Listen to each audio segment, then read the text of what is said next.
안녕하세요. 사연에 빠지다의 DJ 민영입니다. 오늘도 두 가지 사연 준비되어 있으니 재미있게 들어주시고요. 구독과 좋아요 버튼도 눌러주세요. 그럼 오늘의 사연 바로 시작해 볼게요. 안녕하세요. 살다 보니 제가 이런 채널에 사연을 보내는 날이 다 오네요.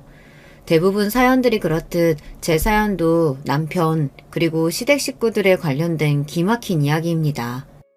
저는 운 좋게도 나름대로 넉넉한 집안에서 태어나 부족할 것 하나 없이 자랐습니다.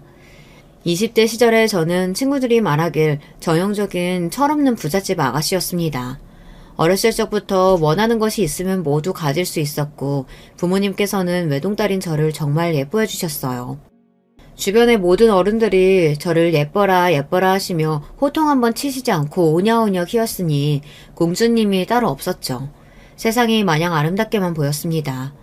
솔직히 말해서 저 스스로도 제가 철이 늦게 들었다고 생각합니다. 지나치게 순수하고 세상 물정을 모르는 아가씨였죠. 그러니 얼굴만 번지르르 하고 실속은 전혀 없는 남편 같은 남자에게 홀라당 넘어가 결혼을 한 거 아니겠습니까? 남편과 저는 대학에서 처음 만난 사이였어요. 당시 저는 경영학과의 신입생이었고 남편은 의과대학에 다니는 학생이었습니다. 친구의 소개로 만난 사이였고 저는 남편에게 첫눈에 반했습니다. 저희 둘의 나이 차이는 궁합도 안 본다는 4살 차이였어요. 철없는 신입생이 보기에 4살 차이의 의대생 오빠는 그저 멋있게만 보였습니다. 남들보다 저를 좀 더 잘 챙겨주는 것 같고 다정한 말투로 걱정도 해주고 잘생긴 얼굴로 웃어주기까지 하니 저도 모르게 남편에게 마음이 갔습니다. 결국 급속도로 사이가 발전해 연인이 되었어요. 20살이 된 후 처음으로 하는 연애에 정말 행복했습니다. 그렇지만 남편은 잘난 외모와는 다르게 소문이 그닥 좋지 않은 남자였어요. 제가 남편과 교제를 시작했다는 소식에 과선배들이 하나같이 저를 걱정하기 시작했습니다. 처음에는 그저 남편과 저 사이를 질투하는 사람들이 제게 거짓말을 하는 것이라 생각했지만 시간이 좀 지나고 나니 그게 아니라는 것을 알게 되었어요. 남편은 학교에서 소문난 바람둥이였습니다. 잘생긴 놈은 얼굴값 한다고 남편이 그 말에 딱 들여맞는 인간이었던 거예요. 남편은 지독하게 여자를 밝히기로 유명한 사람이었고 소문이 어찌나 무성한지 의과대가 아닌 경영대 학생들도 전부 그를 알고 있을 정도였어요. 그 사실을 알고 있던 여자 선배들은 아무것도 모르는 신입생인 저를 걱정해 준 것이었습니다. 처음 그 소문을 듣게 되었을 때는 충격적이긴 했지만 남편이 잘생기고 매력적이니 여자들에게 인기가 많은 것은 당연한 일이라는 생각이 들었습니다. 바람둥이라는 소문도 그저 잘난 남편을 질투하는 사람들이 만들어낸 것뿐이라고 생각했고요. 하지만 남편과 교제 기간이 길어질수록 그 모든 것들이 헛소문이 아니라는 사실을 알게 되었습니다. 남편은 저를 두고 다른 여자들에게 예쁘다, 귀엽다는 등의 칭찬을 남발했어요. 심지어 제가 바로 옆에 있을 때도 마찬가지였습니다. 제가 그런 남편에게 왜 다른 여자들 칭찬을 하냐 따져 물으면 그냥 순수한 선의로 칭찬하는 거다. 사회생활의 일종이다. 그럼 난 평생 다른 사람 칭찬도 하지 말고 살라는 거냐. 오히려 적반하장으로 화를 냈습니다. 아무리 칭찬이 사회생활의 일종이라고 한들 솔직히 정상적인 남자라면 연인 앞에서 다른 여자에게 이쁘다는 등의 칭찬은 안 하는 게 맞지 않습니까? 게다가 남편은 빈번히 낯선 여자들과 단둘이 식사를 하거나 만남을 가졌습니다. 칭찬까지야 100번 양보해서 참는다고 해도 다른 여자들과 데이트 마냥 어울리는 건 도저히 견딜 수가 없더군요. 화를 내는 제게 남편은 그 여자와는 그저 친구일 뿐이다. 친구랑 둘이서 밥도 못 먹냐. 왜 내 인간관계를 네가 전부 통제하려고 하냐. 오히려 저를 이상한 사람으로 몰아갔습니다. 지금 와서 돌이켜보면 정말 말도 안 되는 논리였죠. 하지만 당시 20대 초반이었던 저는 남편만큼 노련하지 못했습니다. 게다가 순수하고 철없던 시절 처음으로 했던 연애였기에 더더욱 남편에게 휘둘릴 수밖에 없었습니다. 결국 그렇게 대학생활 내내 다른 여자들과 어울리는 남편을 지켜보기만 하다 졸업을 했어요. 가장 비참했던 것은 그런 남편에게 헤어지자는 말을 차마 꺼낼 수 없었다는 것입니다. 제가 남편을 많이 좋아했거든요. 남편은 제가 어린 시절 상상했던 백마탄 왕자님 같은 남자였어요. 잘생긴 외모에 큰 키, 다정한 성격에 무려 의대생이었으니 능력까지 좋았죠. 집안 배경에 대해서는 잘 알지 못하지만 평소 돈도 시원시원하게 쓰고 씀씀이가 큰 것 같아 보여서 부잣집 아들 같았습니다. 그렇게 꽃다운 20대 초반의 청춘을 전부 남편에게 가져다 바친 저에게 남은 것은 비참한 이별이었습니다. 남편은 대학을 졸업한 제게 이제 서로 각자의 갈 길을 가자며 냉정하게 헤어짐을 고하더군요. 어떻게 사랑이 변하냐. 나는 참을 만큼 참고 양보할 만큼 양보하며 버텼다. 그런데 이렇게 허무하게 헤어질 수는 없다. 울고불고 매달려봤지만 아무 소용이 없었습니다. 저와 헤어지고 얼마 지나지 않아 남편에게는 새로운 여자친구가 생겼다는 소식이 들려왔습니다. 사실 저와 교제하는 동안에도 다른 여자들과 양다리를 걸치고 있었을지도 모르는 일입니다. 아니요, 분명 그랬을 거예요. 그 인간은 그러고도 남을 인간이니까요. 남편과의 이별 이후 한동안은 정말 힘들었습니다. 그런 못된 놈을 잊지 못하고 그리워하는 제 스스로에게도 화가 났고 하루아침에 저를 잊고 새로운 여자를 만나 히히덕거리는 남편도 원망스러웠습니다. 하지만 시간이 약이라고 그렇게 몇 달을 괴로워하고 나니 자연스레 잊혀지기는 하더군요. 마냥 철없고 순수했던 시절이 지나 현실을 깨닫게 되었다고나 할까요? 제가 찾던 백마탄 왕자님 같은 남자는 이 세상에 존재하지 않고 진실된 사랑 같은 것도 동화 속에서나 나오는 이야기라는 것을 인정하게 되었습니다. 그 뒤로는 남들과 비슷한 연애를 해왔습니다. 적당히 조건 맞는 사람을 만나 적당히 노력을 들이다 사귀다가 성격 차이 등 문제가 생기면 미련 없이 헤어지고 다시 새로운 사람을 만나기를 반복했습니다. 그러다 보니 점점 그놈이라는 생각이 들었어요. 운명적인 상대를 만날 수 있을 거라는 일말의 기대조차 사라지게 되었죠. 부모님께서도 원래 결혼이 그런 거다. 서로 처음부터 진심으로 사랑해서 결혼하는 사람들이 어디 흔하냐.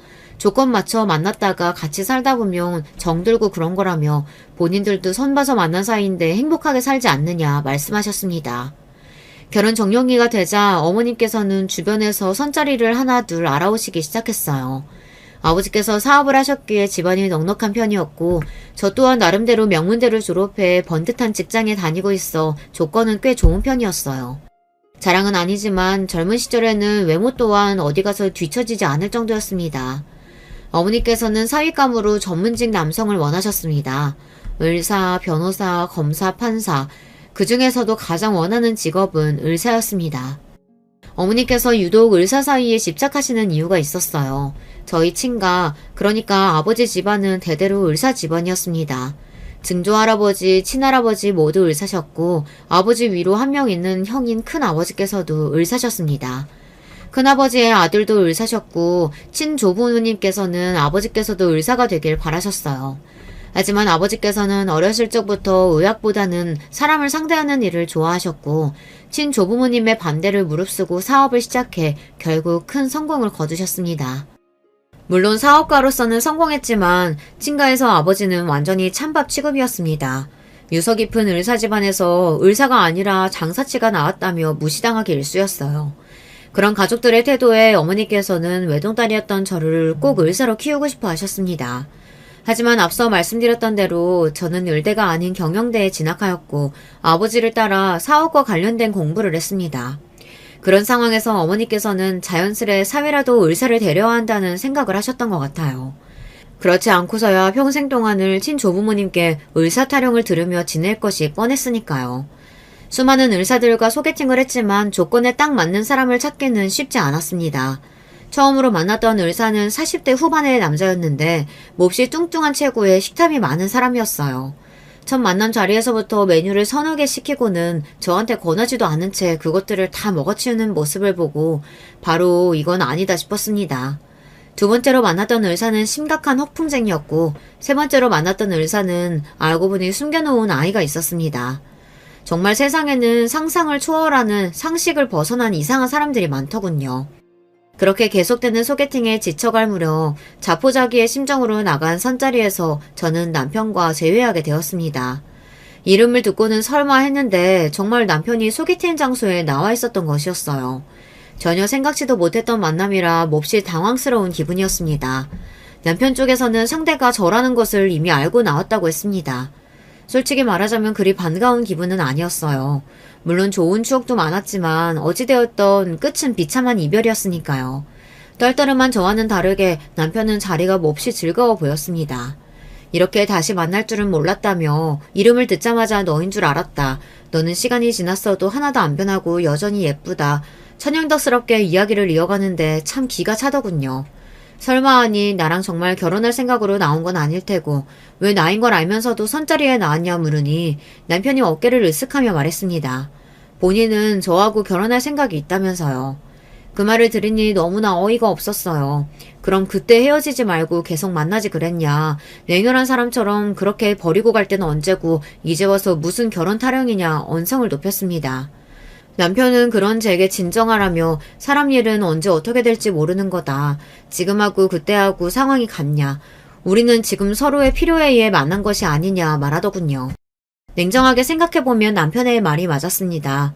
저는 의사 남편이 필요했고 남편도 결혼할 여자가 필요한 상황이니 선자리에 나온 것이었죠.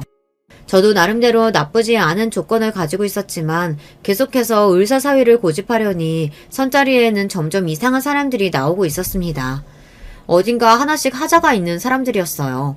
슬슬 의사를 포기해야 하는 건가 싶을 때쯤 남편이 딱 나타난 것이었죠. 남편은 바람기가 있긴 했어도 허우대도 멀쩡하고 얼굴도 잘생기고 나이도 젊었습니다. 의대도 훌륭한 성적으로 졸업했고 성형외과 전문의 자격증이 있었고 앞날이 창창한 의사였어요.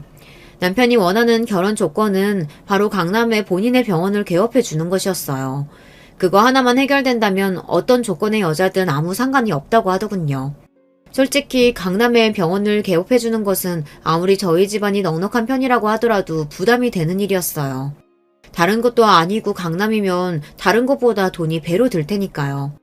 남편은 잘 생각해보라며 어차피 결혼하고 나면 남편 병원이니 네 병원이기도 하지 않느냐. 이건 거저먹는 장사라며 본인 같은 조건의 남자는 다시는 못 만날 거라 너스레를 떨었습니다. 본인도 돈 많고 나이 많은 요처녀보다는 저와 결혼하는 편이 낫다며 이렇게 만나게 된 것도 운명 아니냐고 하더군요. 처음에는 괘씸하고 어이가 없었지만 곰곰이 생각해볼수록 남편의 말이 틀린 것도 아니었습니다. 어렸을 적에야 철이 없어 다른 여자들을 만나고 다녔지만 설마 하니 지금도 그 버릇을 못 고쳤을까 싶었어요. 적어도 최소한의 양심이 있는 사람이라면 강남에 병원을 차려준 아내에게 못할 짓은 안 하겠지 싶기도 했고요. 물론 그것들은 전부 제 아니란 생각이었습니다. 한때나마 지독하게 사랑했던 사람이니 그렇게까지 최악의 인간은 아니라고 믿고 싶었던 모양입니다. 강남에 병원을 개업해달라 요구했다는 말에 아버지께서는 처음에 난색을 표하셨습니다. 얄궂게도 당시 아버지 사업이 조금 휘청이고 있었기 때문이에요. 아버지 사업 사정이 어려운 것을 뻔히 알면서도 이런 무리한 부탁을 하려니 저도 마음이 불편했습니다. 어머니께서는 하자 있는 인간에게 시집 보낼 바에야 조금 무리해서라도 병원을 차려주는 것이 낫다며 어차피 결혼하고 나면 그 병원 사모님 되는 것 아니냐. 집이나 차도 아니고 병원이면 차려주는 게 맞다 아버지를 설득하셨고 그렇게 저희 집안에서는 무리를 해서 남편에게 강남에 병원을 차려주게 되었습니다. 한 가지 의문이었던 건 대학 시절 남편은 분명 명품을 걸치고 다닐 정도로 집안이 넉넉해 보였는데 왜 시댁에서 도움을 받지 않고 병원을 차려준 여자를 찾으러 다닌 걸까 생각이었어요. 알고 보니 남편의 집안은 말 그대로 아무것도 없는 콩가루 집안이었습니다. 대학 시절 남편이 들고 다녔던 명품들은 전부 본인이 어울려 다녔던 여자들이 선물해 준 것이었고 씀씀이가 커 보였던 것도 전부 여자들에게 뜯어낸 돈으로 부자 행세를 했던 것이었어요. 시아버지께서는 젊은 시절 건축 현장에서 일하시다 지금은 몸이 다쳐 집에서 쉬고 계셨고 시어머니는 식당 일을 하면서 생계를 이어가고 있었습니다. 그마저도 남편이 결혼한 후에는 일을 그만두고 남편이 주는 용돈으로 지내실 예정이라고 하더군요. 남편에게는 3살 터울의 여동생이 하나 있었는데요. 그 여동생이 정말 문제였습니다. 남편을 닮아 번지르르한 외모에 예쁘장하게 생긴 시누이는 성격이 막장 그 자체였습니다. 마인드 자체가 딱 기생충 같다고나 할까요. 뭐든 간에 본인이 열심히 일해서 스스로 벌어먹고 살 생각은 없고 언제나 남들에게 빌부터 사는 인간이었어요. 대학 시절에는 돈 많은 남자 옆에서 살랑살랑 꼬리를 치며 명품이며 용돈을 받아 써왔고 대학을 졸업한 후에는 마땅한 직업을 갖지 않고 여전히 본인의 예쁜 얼굴을 무기 삼아 미래에 대한 계획이고 뭐고 아무것도 없이 탱자탱자 놀고 있었습니다. 어쩜 남매가 하는 짓이 그리도 똑같은지요. 남편은 그나마 의대를 졸업하기라도 했지 시내에는 반반한 얼굴 빼고는 봐줄 만한 조건이 아무것도 없었습니다. 예쁜 얼굴 좋죠. 그렇지만 그 얼굴 평생 유지되는 것은 아니지 않습니까? 적어도 혼자서 밥벌이 정도는 할 만한 능력이 있어야 성인이라고 말할 수 있는 거잖아요. 신우이는 정말 몸만 컸지 머리는 여전히 애가 따로 없었습니다. 남편은 그런 신우이도 여동생이라고 매달 꼬박꼬박 용돈을 줬어요. 그것도 한두 푼이 아니고 몇백만 원 돈을 턱턱 내주더군요. 아무리 한심해도 고슴도치도 지 새끼는 예쁘다고 아주 감싸고 돌았습니다. 아무튼 신우이 얘기는 뒤에 가서 더 자세히 하도록 하고 남편의 집안이 생각보다 더 막장이라는 것을 알게 됐지만 이미 결혼 준비는 시작한 뒤였어요. 강남 성형외과 개업 준비도 착착 진행되고 있었고 식장과 날짜까지 나와 청첩장도 돌린 후였습니다. 남편의 바람기며 시댁 식구들이며 이것저것 걸리는 것이 많았지만 애써 긍정적으로 생각하려 했습니다. 무엇보다도 의사 사이를 얻게 되어 너무나 기뻐하시는 어머니를 보니 자잘한 문제들은 상관없다는 생각이 들었습니다. 친조부모님께서도 의사 사이를 드렸다는 말에 눈에 띄게 반색하시며 드디어 집안꼴이 제대로 돌아간다 좋아하셨어요. 남편이 겉으로 보기엔 번지르르하고 허우대도 멀쩡하고 어른들께도 싹싹하니 잘하는 성격이라 친조부모님께서는 사위 한번 잘 드렸다며 칭찬을 쏟아내셨죠. 그렇게 남편을 몹시 예뻐하셨습니다.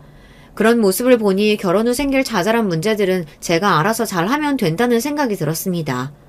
아주 오만한 생각이었죠. 남녀 사이의 결혼은 둘의 만남이 아니라 집안끼리의 만남이라는 것을 깨닫지 못하고 있었던 거예요. 남편 친구들은 어디서 이렇게 예쁘고 병원까지 차려주는 복덩이를 만났냐며 저를 입을 모아 치켜세웠고 제 친구들도 결국엔 다시 이렇게 만나서 결혼하다니 운명이란 게 진짜 있나 보다 하며 저를 축하해 주었습니다. 그때까지만 해도 정말 남편과 잘 살 수 있을 거라 생각했어요. 행복한 가정을 꾸리겠다는 희망에 부풀어서 결혼식을 마치고 신혼여행을 다녀올 때까지만 해도 말입니다. 꿈만 같았던 신혼여행에서 돌아온 후 저와 남편은 강남병원 근처의 오피스텔에서 신혼생활을 시작했습니다. 남편은 격떨어지게 무슨 오피스텔이냐 아파트에 살아야 한다 고집을 부렸지만 이미 병원 개업에 너무나 많은 돈을 썼던 저희 집안에서는 강남에 있는 아파트를 구할 여력이 없었습니다. 오피스텔도 제가 모아두었던 돈의 영혼까지 끌어모아 마련한 것이었어요. 남편은 집은커녕 혼수 하나도 제대로 해오지 않았으면서 매사에 불만이 많았습니다.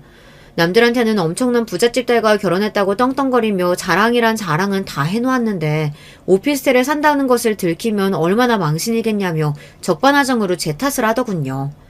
신혼 초부터 남편과 언성을 높이며 싸우고 싶지 않았기에 여기서 조금만 지내다 아버지 회사 사정이 다시 좋아지면 부탁드려 보겠다 어찌저찌 이야기를 마무리했습니다. 얼마 후 남편의 성형외과가 개업을 하게 되었고 감사하게도 주변 분들이 많이 찾아주신 덕에 점점 손님들이 늘어나게 되었습니다. 강남의 입지 좋은 곳에 개업한 병원이니 손님이 적기도 어려웠었지만 날이 갈수록 입소문을 타고 손님들이 줄을 서서 찾아올 정도가 되었어요. 남편도 눈꽃을 새 없이 바쁘게 되었습니다. 병원에서 밤을 새고 돌아오는 날이 잦아졌고 아무리 병원 일이 바쁘다지만 이렇게까지 바쁠 일인가 싶더군요. 병원 일에 대해서는 잘 모르지만 솔직히 원장이 바쁘면 얼마나 바쁘다고 며칠을 내리 연속으로 야근을 하나 싶었습니다. 다른 사람도 아니고 바람기가 다분한 남편이다 보니 자연스레 의심이 들 수밖에 없었어요. 그동안은 바빠서 그런 거겠지 하고 넘기려고 했지만 의심을 무턱대고 덮어둔다고 사라지진 않았습니다. 설마 결혼한 지 얼마나 됐다고 벌써 바람을 피겠어 싶은 마음도 있었어요. 남편과의 사이가 그리 나쁘지도 않았고요. 남편은 20대 초반에 연애를 하던 시절처럼 제게 다정했고 외모 관련된 칭찬도 많이 했습니다. 남들이 보기에는 사이가 좋다 못해 꿀이 떨어지는 부부였고요. 그랬기에 더더욱 남편의 외도를 의심하지 않으려 애썼던 것 같습니다. 내 앞에서 저렇게 다정하고 착한 남편처럼 구는 사람이 뒤로는 다른 여자들을 만나고 있다는 사실을 알게 되면 정신적 충격이 너무나 클 것 같았어요. 애써 현실을 부정하고 외면하려 노력하고 있었던 것이었어요. 그날도 남편이 야근한다며 집에 늦게 들어가겠다고 연락을 해왔고 저는 알겠다 답을 해놓고서 남편 몰래 병원으로 향했습니다. 야근을 한다던 남편의 말과는 다르게 병원은 불이 다 꺼져 있었어요. 문까지 잠겨 있었습니다. 나한테 거짓말을 했구나. 친구들과 술을 마시러 갔나 아니면 다른 여자를 만나러 간 건가 여러 생각들이 들 때쯤 뭔가 이상한 촉이 왔습니다. 병원 안에 사람이 있는 것 같다는 생각이었어요. 아무런 근거도 없었지만 느낌이 그랬습니다. 왜 여자들만의 촉이 있다고들 하지 않습니까? 딱 그런 기분이었어요. 비밀번호를 누르고 어두운 병원 안으로 들어서자 인기척은 전혀 느껴지지 않았어요. 그렇게 굳게 닫혀진 원장실 문틈으로 아주 미세한 빛이 새어나오고 있었습니다.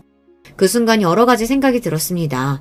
저 원장실 안에 남편이 혼자 남아 일을 하고 있을까? 아니면 내가 생각하는 최악의 상황이 벌어지고 있을까? 제발 후자가 아니기를 바라며 떨리는 마음으로 원장실 앞으로 다가갔습니다.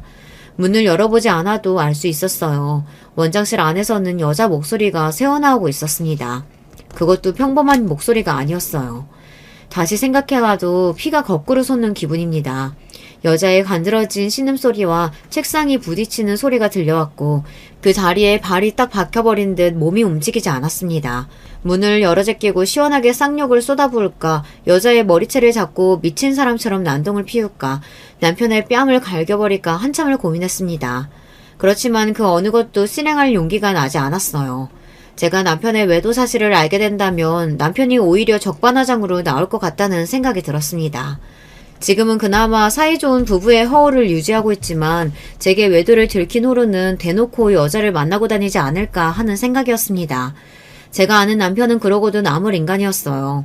제가 그 문을 열고 들어가 미친 사람처럼 달려든다고 해도 얼굴색 하나 변하지 않고 그러게 왜 굳이 병원을 찾아와서 이 긁어부스럼을 만드냐, 서로 몰랐으면 좋았을 일 아니냐 뻔뻔하게 나올 인간이었습니다.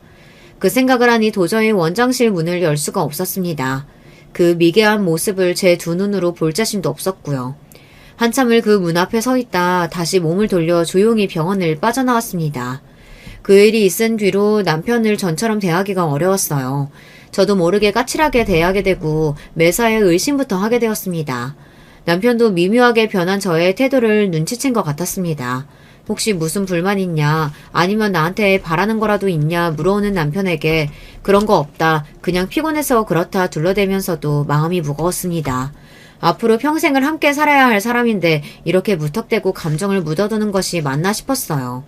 그렇다고 남편의 외도 사실을 들먹이며 서로 얼굴을 붉히고 싸울 자신도 없었습니다. 결혼 전 자잘한 문제들을 스스로 해결할 수 있을 거라고 생각했던 오만한 자신에게 후회도 들었습니다.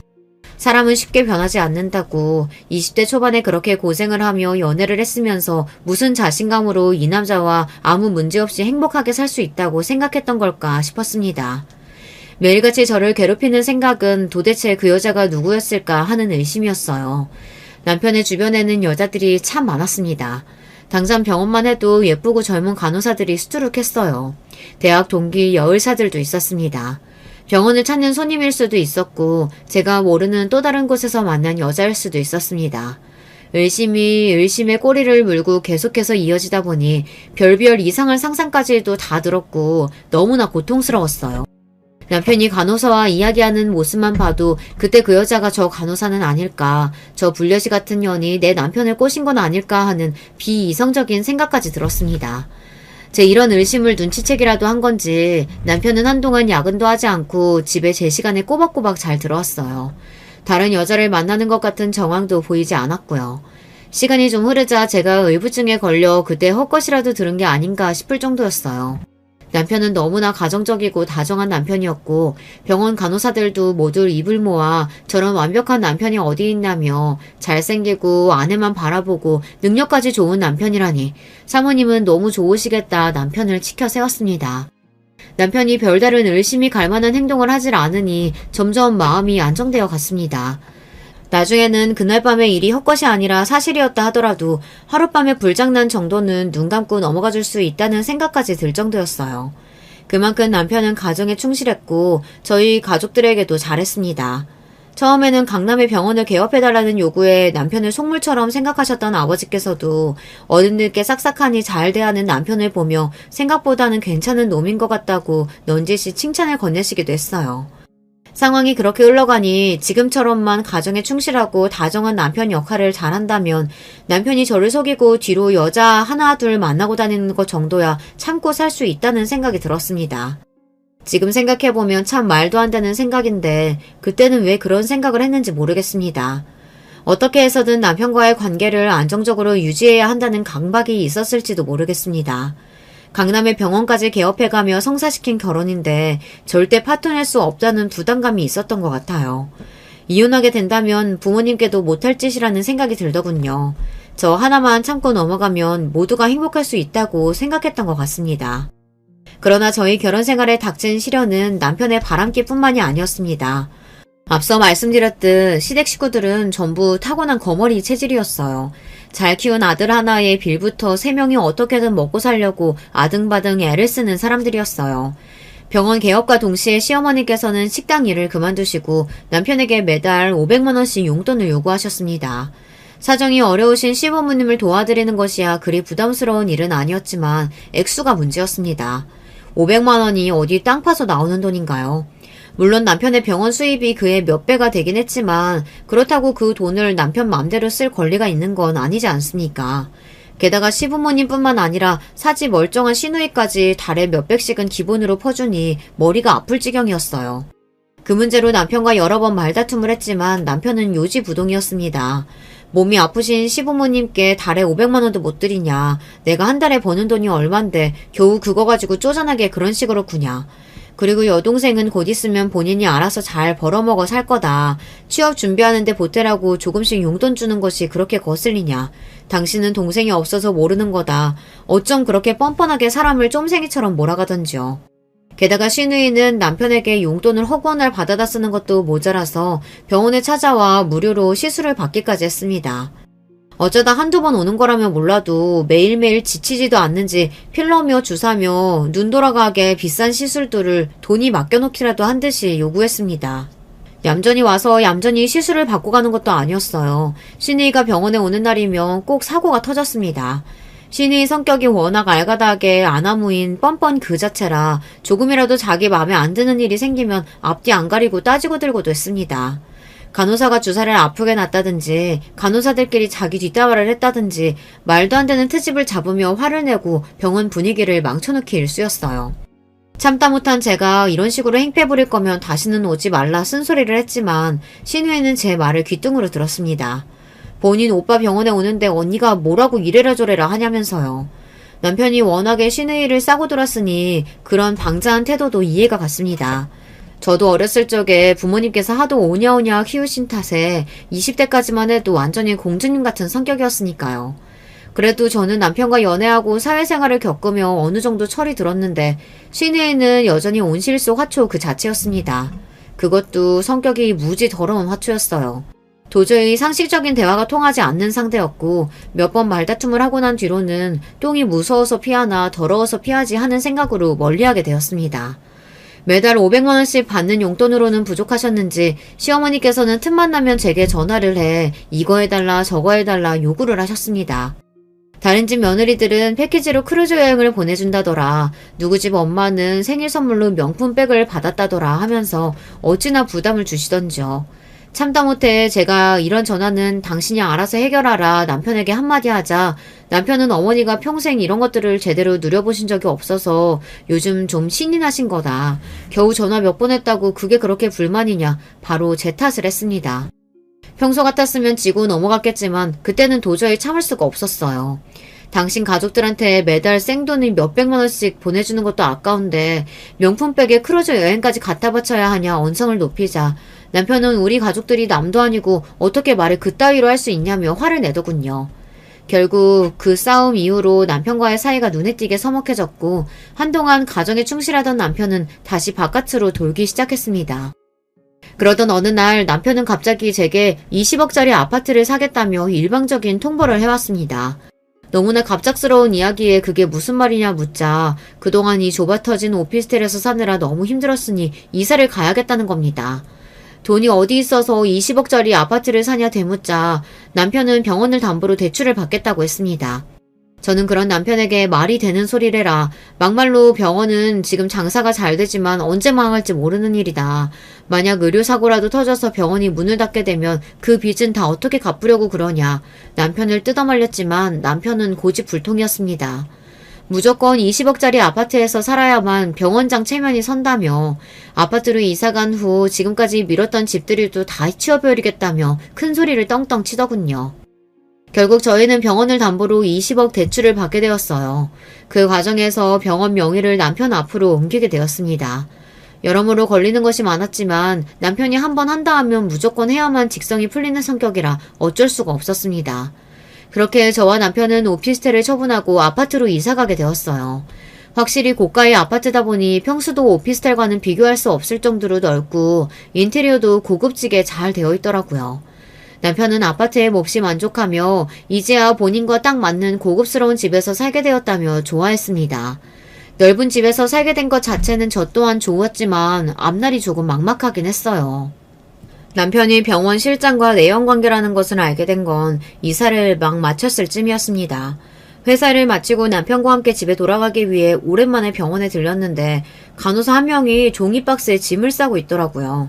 가까이 다가가니 얼굴이 엉망이었습니다. 무슨 일이 있었냐 조심스레 물으니 저를 보고는 몹시 놀라더군요.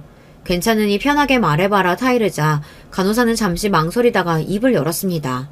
본인은 이 병원에 들어온 지 이제 막 2달이 된 막내 간호사인데 실장님의 갑질에 못 참고 오늘부로 일을 그만두었다고요. 막내 간호사는 그만두는 마당에 전부 말씀드리겠다며 제게 정말 놀라운 이야기를 쏟아냈습니다. 병원 실장과 저희 남편이 예연관계라는 사실을 병원의 모든 간호사들이 다 알고 있다. 그런데 실장이 입단속을 시켜서 사모님 앞에서는 다들 원장님께서 아내 바라기니 뭐니 말도 안 되는 소리를 하는 거다. 사모님이 안 계실 때는 실장이 지가 진짜 원장님 부인이라도 되는 듯 갑질을 하고 간호사들을 부려먹는다. 실장 갑질에 못 이겨 그만둔 간호사들이 한둘이 아니다. 저도 버텨보려고 했는데 도저히 못 해먹겠어서 나가는 거다. 못 믿겠으면 지나가는 간호사들 붙잡고 물어봐라. 둘이 바람피고 있는 거 모르는 간호사가 없다. 다들 한통속이다. 도무지 믿기지 않은 이야기를 쏟아내는데 머리가 띵해졌습니다. 집에 돌아오는 길 내내 그날 밤의 일이 떠올랐습니다. 원장실에서 남편과 함께 있었던 그 여자가 그럼 병원 실장이었겠구나. 그 실장은 평소에 일도 빠릿빠릿하게 잘하고 제게도 싹싹하게 굴던 여자라 개인적으로 예뻐하던 동생이었습니다. 뒤에서 남편과 그렇게 더럽게 붙어먹고 있는 줄도 모르고 명절이면 보너스를 챙겨주고 병원에 들릴 때마다 안부를 물으며 가까이 지냈었다니. 그 여자가 속으로 저를 얼마나 비웃고 무시했을지 정말 천불이 나는 기분이었어요. 그러나 그 사실을 알게 되었다고 해서 제가 할 수 있는 일은 없었습니다. 앞서 말씀드렸듯 남편에게 제가 둘의 외도 사실을 알고 있다고 말을 꺼내면 허울뿐이나마 유지됐던 부부관계가 완전히 파탄이 날 것 같았고 당시에 저는 어리석게도 그게 너무나 두려웠습니다. 게다가 이미 병원 명의도 남편 앞으로 돌려놓은 마당에 이혼을 하게 되면 겨우 위자료 몇천만 원이나 받고 헤어지게 되는 것 아닌가. 내가 둘 사이에서 사라져주면 둘이 재혼해서 행복하게 살게 만들어주는 꼴이 아닌가 싶은 생각이 들더군요. 그렇게 괴로운 마음으로 시간을 보내던 와중 저는 우연히 여고 시절 동창을 만나게 되었습니다. 동창은 고등학교 시절 저와 가장 친하게 지냈던 친구였는데 20살이 되자마자 외국으로 유학을 떠났다 얼마 전 한국으로 돌아왔다고 했어요. 입국하자마자 제가 생각나서 연락처를 수소문해 연락을 해왔다고 했습니다. 한창 힘든 시기를 보내고 있던 터라 오랜만에 만난 친구가 너무나 반가웠습니다. 친구와 이런저런 근황 이야기를 나누다가 술이 몇 잔 들어가니 남편 이야기를 하게 되었어요. 실은 남편이 병원 실장과 바람을 피고 있다. 그러니 이 상황을 어떻게 해결해야 할지 모르겠다. 제 이야기를 전부 들은 친구는 몹시 화를 내며 세상에 그런 쓰레기 같은 인간이 다 있냐며 본인이 도와줄 테니 걱정 말라 저를 위로해 주었습니다. 걱정해주는 마음은 고마운데 네가 어떻게 날 도울 수 있냐 물으니 친구는 자기가 다 계획이 있으니 본인이 시키는 대로만 하라고 하더군요. 친구가 제게 시킨 것은 본인이 병원에 드나들어도 절대 아는 척하지 말 것, 남편과 실장 사이를 이간질 시킬 만한 행동을 할 것, 이 2가지였습니다. 다음날부터 친구는 제게 예고했던 대로 병원에 드나들기 시작했습니다. 화장을 진하게 하고 명품으로 쫙 빼입은 친구는 누가 봐도 잘 사는 집 아가씨처럼 눈길을 끌었습니다. 친구는 항상 꼭 집어서 원장님께 상담 시술을 받기를 원했고 미인계에 약한 남편은 홀라당 친구의 계력에 넘어가고 있는 듯 했습니다. 그즘 저는 남편에게 은근슬쩍 실장이 남자친구가 생긴 것 같다. 저번에 병원 지하주차장에서 봤는데 웬 모르는 남자랑 다정하게 껴안고 그 남자 차를 타고 가더라. 거짓 소문을 흘렸고 실장에게는 남편이 실장 말고도 어울리는 여자가 많다는 듯한 분위기로 이야기를 꺼냈습니다. 연애 시절부터 하도 바람기가 심해서 이제는 거의 포기하고 살고 있다면서요. 솔직히 계획을 실행하면서도 반신반의였습니다. 아무리 그래도 남편이 이렇게 얕은 수에 쉽게 넘어올까 생각이 들었거든요. 하지만 남편은 제 생각보다 더 단순하고 멍청한 인간이었나 봐요. 친구는 남편 앞에서 본인이 엄청난 부잣집 딸이지만 아직까지 운명의 짱을 만나지 못해 결혼을 못한 여자인 척 이야기를 흘렸고 본인 앞으로 물려받을 재산만 몇백억이 된다는 거짓말을 했다고 합니다. 친구가 입고 다니는 명품이며 끌고 다니는 비싼 차를 보고 남편은 그 거짓말을 홀라당 믿어버린 것이었어요. 친구는 저처럼 제법 넉넉한 집안에서 태어나 자란 부잣집 아가씨이긴 했지만 물려받을 재산이 그 정도로 많은 재벌은 아니었습니다. 전부 남편을 꼬여내기 위한 거짓말이었고 친구는 본인과 결혼하면 남편에게 병원 2호점, 3호점을 개원해주고 지금 살고 있는 20억 아파트보다 더 큰 아파트로 이사갈 수 있게 해주겠다 살살 바람을 불어넣었다고 합니다. 만나고 있는 실장도 다른 남자가 생긴 것 같고 아내는 요즘 들어 본인을 의심하는 눈치고 그렇지 않아도 이사를 하며 20억이라는 빚이 생겼는데 이게 웬 떡이냐 싶었던 남편은 바로 그 미끼를 물어버렸습니다. 그렇게까지 멍청한 인간이라고는 생각을 못했는데 너무나 쉽게 덫에 걸려들어 허무해질 정도였어요. 남편은 실장과의 관계를 정리하고 실장을 칼같이 잘라버렸고 친구에게 저와 이혼을 하고 오겠다고 약속했습니다. 친구에게 미리 전해들어 알고 있던 소식이었지만 얼굴색 하나 변하지 않고 제게 이혼을 요구하는 모습을 보니 그래도 지난 시간 동안 살 부대끼고 살아온 정이 있는데 이 남자는 정말 나를 털끝만큼도 사랑하지 않았구나 싶어 비참한 기분이더라고요. 이혼을 요구하는 남편에게 지금 살고 있는 아파트 명의 그리고 달려있는 20억치 빚을 깔끔하게 변제한 후 병원 명의도 다시 제 앞으로 돌려놓아라 요구했습니다. 저와 이혼하고 수백억대 자산가의 딸과 결혼할 생각에 신이 났던 남편은 그러하겠다 약속했고 얼마 지나지 않아 돈을 어디서 구해야 하는지 정말 20억 빚을 깔끔하게 갚고 모든 명의를 제 앞으로 돌려놓았더군요. 서류들을 보니 속이 시원하다가도 마음이 씁쓸했습니다. 그렇게 이혼 도장을 찍어주고 저와 남편은 완전히 남남이 되었어요. 그 뒤로 저희 남편, 아니 이제는 전 남편이 되어버린 그 남자가 어떻게 되었을지는 안 봐도 뻔하시죠. 이혼 도장이 찍힌 서류를 당당히 들고 친구에게 돌아간 남편은 대차게 퇴짜를 맞았습니다. 친구는 그동안 당신같이 여거운 인간 얼굴 보면서 사탕 발림 말하느라 비위상해 죽는 줄 알았다며 사람이 주제를 알아야지 어디 쥐뿔도 없는 인간이 나 같은 여자랑 결혼하려고 했냐 말을 싹 바꾸고 남편을 쫓아냈다고 합니다. 너무나 당황한 남편이 친구에게 매달리며 갑자기 왜 이러냐 본인이 잘하겠다 손이 발이 되도록 빌었지만 친구는 그런 남편을 비웃을 뿐이었습니다. 갑작스레 태도를 바꾼 친구의 무언가 이상하다 느낀 남편은 그제서야 친구의 뒷조사를 했고 친구가 저와 친구 사이라는 것을 어떻게 알게 되었는지 그 길로 저를 찾아왔습니다. 이건 명백한 사기행위고 기만행위다. 애초부터 친구랑 짜고 쳐서 나를 속여먹은 것 아니냐. 경찰에 신고하겠다 소리를 빽빽 질러대는 남편에게 신고를 하려면 어디 해봐라. 무슨 죄목으로 집어넣을 거냐.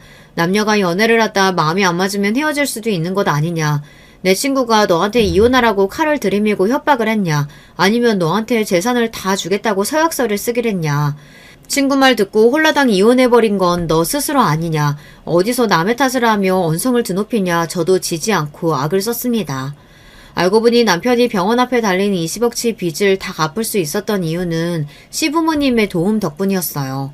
가진 것이 아무것도 없다며 제게서 매달 몇백만 원씩 돈을 받아가셨던 시부모님께서는 시골에 숨겨두었던 땅이 제법 크게 있으셨던 모양이더라고요. 그 땅을 담보 잡아 20억 대출을 받았던 것이었습니다. 어차피 친구와 재혼하게 되면 다 갚을 수 있는 돈이라고 생각했던 것이죠.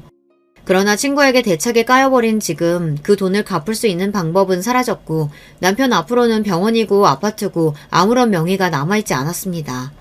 시부모님께서는 조상 대대로 내려온 땅을 뺏기게 생겼다며 나쁜 년, 발칙할 년, 때려 죽어도 시원찮을 년년 거리시며 제게 욕을 쏟아내셨고 남편도 마찬가지였어요.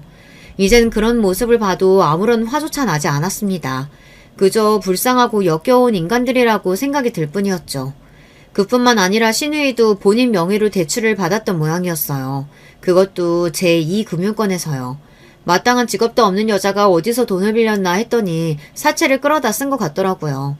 시부모님이 가지고 계시던 땅으로는 20억이라는 큰 돈을 마련할 수가 없었죠. 남편이 시누이를 설득해 사채를 쓰게 한 것 같았습니다. 본인이 재혼만 하면 바로 갚고 너한테도 돈을 떼어주겠다 설득해 사채까지 쓴 모양이던데 신이는 본인 인생 어떻게 책임질 거냐며 남편에게 따지고 들고, 남편은 내가 그동안 너에게 가져다 준 돈이 얼만데 배은망덕하다며 어디서 큰 소리냐 신우이의 뺨을 때리고 아주 난리도 아니었습니다. 그 모습을 보고 있으려니 머리가 아파질 지경이라 경찰 부르기 전에 당장 내 눈앞에서 꺼지라고 소리를 질렀고, 남편은 병원만이라도 본인 명의로 돌려달라며 뻔뻔하게 요구를 해왔습니다. 그런 남편을 보니 참 기가 차더라고요. 도대체 사람이 어떻게 그렇게까지 뻔뻔하고 아나무인일 수 있나. 애초에 그 병원도 우리 아버지가 개업해 주신 것 아닌가. 처음부터 당신 손에는 아무것도 없었다. 전부 당신이 자초한 일이고 욕심부린 벌이다. 이제 당신 애들하고는 평생 엮이고 싶지 않으니 말도 안 되는 소리 하지 말고 썩 꺼지라고 했습니다. 그러나 말로 해서 들을 인간들이었다면 애초에 저를 찾아오지도 않았겠죠. 명의를 돌려주기 전까지는 절대 집에서 한 발자국도 못 움직인다고 말도 안 되는 고집을 부리는 통에 결국 경찰서들을 불러 어거지로 끌어냈습니다. 그날 이후로도 계속해서 연락을 하고 집에 찾아오기에 결국 아파트를 비우고 부동산에 내놓았습니다. 애초에 혼자 살기에는 20억짜리 아파트가 너무 크기도 했고요. 처음 이혼한다는 소식에 몹시 슬퍼하시던 어머니께서도 내막을 다 알고 나시고는 왜 그동안 그런 일들이 있었는데도 말하지 않았냐며 그동안 고생 많았다 저를 위로해 주셨어요. 아버지께서는 내 그놈 처음에 병원 차려달라고 말할 때부터 그런 파렴치한 놈인 줄 알았다며 언성을 높이셨습니다. 그래도 어찌됐든 병원은 물론 아파트까지 전부 제 명의로 돌렸고 깔끔하게 합의 이혼까지 했으니 불행 중 다행이라고 생각했습니다. 남편과 깔끔하게 이혼할 수 있도록 도와준 친구에게는 정말 고마운 마음뿐이에요. 일이 다 마무리되고 친구에게 필요한 것이 있으면 뭐든 말해라. 네가 원한다면 아파트 명의를 네 앞으로 돌려줄 수 있다 말했지만 친구는 고개를 가로저었습니다. 자기가 한 일은 그저 옆에서 남편을 살살 꼬여낸 것뿐이고 친구로서 이 정도 일은 아무것도 아니라면서요. 입장을 바꿔서 만약 저였어도 본인이 이런 상황에 처해 있었으면 발벗고 나서도 도와주지 않았겠냐면서 부담스럽게 친구 사이에 큰돈 주고받지 말자 딱 잘라 제 선물을 거절했습니다. 이제 막 한국에 돌아와 아는 사람도 없고 심심했는데 이혼도 했으니 앞으로 본인과 자주 만나 밥도 먹고 놀아달라며 너스레를 떠는데 너무 고마운 마음이었습니다. 친구와는 지금도 일주일에 2-3번씩 만나 함께 식사도 하고 쇼핑도 하는 가까운 사이예요. 휘청이던 아버지 사업은 최근 들어 다시 제자리를 찾아가고 있고 병원도 세를 내주어 매달 큰돈이 월세로 들어오고 있습니다. 아파트가 팔리면 그 돈은 전부 부모님께 그대로 드릴 생각이에요. 어렸을 적부터 저를 키워주시고 제가 결혼할 수 있도록 어려운 상황에도 병원까지 개업해주신 분들께 약소하게나마 보답한다고 생각하려고요. 어머니께서는 아이도 없고 아직 젊은 나이니 더 늦기 전에 재혼처를 알아보시고 싶은 눈치였지만 저는 남편과의 일을 겪고 나서 결혼 생각이 싹 사라졌습니다. 앞으로 한동안은 남자한테 눈길도 주지 않을 것 같아요. 그동안 마음고생한 스스로에게 재충전할 시간을 주고 싶습니다.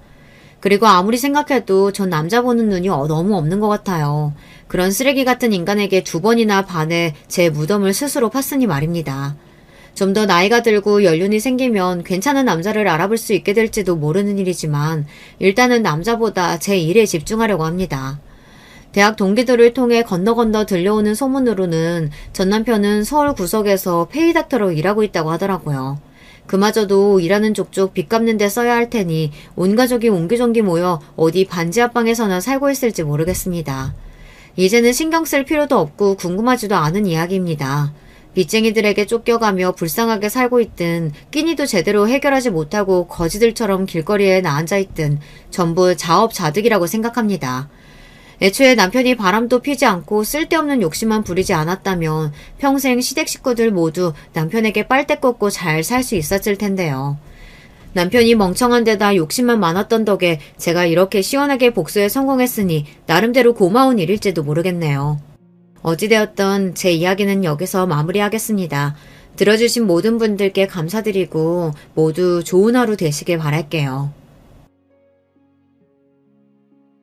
안녕하세요. 저는 서울 사는 50대 여자입니다. 요즘 부쩍 날씨가 더워졌는데 여러분은 어떻게 지내세요? 에어컨과 선풍기가 없다면 저는 벌써 더위를 먹었을 거예요. 유난히 더위에 약해서 여름이 되면 몸에 열이 나고 땀도 무척 많이 흘린답니다. 밖에 나갈 때는 걸어야 하는 상황이 오면 반드시 양산을 들고 나가곤 해요. 집에서도 항상 얼음물을 먹을 정도로 더위에 약한 제가 오늘은 이 무더위를 날려버릴 시원한 사연을 가져왔습니다. 제가 인생을 살며 참 다사다난했는데요. 그 중에서도 제일 시원한 사이다 사연이랍니다. 이 사건을 생각하면 자다가도 웃음이 나올 정도로 통쾌한 사연이니 끝까지 집중해서 들어주세요. 오늘 얘기할 사연은 바로 제 딸과 관련된 사연이랍니다. 이 사연을 듣는 분 중 혹시 자식이 있는 분들 있으세요? 모든 부모라며 공감할 텐데 제 인생은 딸을 낳기 전과 후가 아주 다르답니다. 사실 딸이 태어나기 전의 인생은 잘 기억도 나지 않아요. 우리 미영이 학교에서 엄마 없다고 누가 놀려도 절대 기죽지 마. 알겠지? 네 엄마는 너를 얼마나 사랑했는지 몰라. 비록 몸이 좋지 않아서 이른 나이에 하늘로 갔지만 아빠는 엄마가 하늘에서 우리를 보고 있다고 생각해. 나도 우리 엄마가 항상 아빠랑 내 주변에 있다고 생각해. 그리고 학교에서 애들이 엄마 없다고 놀려도 나는 아무렇지도 않아. 그런 사소한 놀림에 상처받지 않으니까 아빠도 내 걱정은 안 해도 돼. 아휴, 네 엄마 닮아서 말은 청산유수다. 우리 미영이 말하는 것을 보면 꼭 먼저 죽은 네 엄마가 생각이 나. 네 엄마도 진짜 똑똑하고 당찬 여자였거든. 아무튼 아빠는 우리 미영이가 행복하게 살았으면 좋겠어.